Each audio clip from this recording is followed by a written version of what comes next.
മുഖ്യമന്ത്രിയുടെ അധ്യക്ഷതയിൽ ആദിവാസി നേതാക്കളുമായി നടത്തിയ ഉന്നതതല ചർച്ചയിലാണ് ആവശ്യങ്ങൾ പരിഹരിക്കുമെന്ന ഉറപ്പ് സർക്കാർ നൽകിയത്. ആദിവാസികൾക്ക് പതിച്ചു നൽകുന്നതിന് വേണ്ടി കൃഷിയോഗ്യമായ ഭൂമി കണ്ടെത്താൻ റവന്യൂ സെക്രട്ടറിയെ ചുമതലപ്പെടുത്തി. പരിശോധനാ സംഘത്തിൽ ആദിവാസി പ്രതിനിധികളെയും ഉൾപ്പെടുത്തും. മുത്തങ്ങയിൽ നിന്ന് കുടിയിറക്കപ്പെട്ട 447 ആദിവാസികൾക്ക് ഓരോ ഏക്കർ ഭൂമി പതിച്ചു നൽകും. ഇവർക്ക് ഭവന നിർമ്മാണത്തിന് 2 ലക്ഷം രൂപയും നൽകും. മുത്തങ്ങ സമരത്തിൽ ഉൾപ്പെട്ട 51 കുട്ടികൾക്ക് 1 ലക്ഷം രൂപ നഷ്ടപരിഹാരം നൽകും.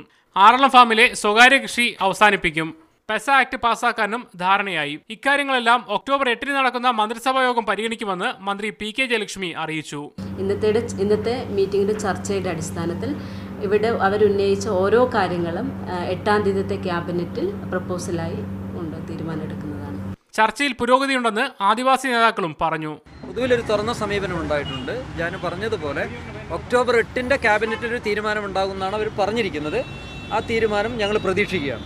എന്നാൽ സർക്കാർ തീരുമാനം ഉണ്ടാകും വരെ സമരം തുടരാൻ തന്നെയാണ് ആദിവാസി ഗോത്രമഹാസഭയുടെ തീരുമാനം. ആദിവാസി നേതാക്കളുമായുള്ള ചർച്ചയ്ക്ക് മുമ്പായി റവന്യൂ മന്ത്രിയും ഉന്നത ഉദ്യോഗസ്ഥരും ഉൾപ്പെട്ട മറ്റൊരു ചർച്ചയും നടന്നിരുന്നു. മീഡിയ 1 തിരുവനന്തപുരം.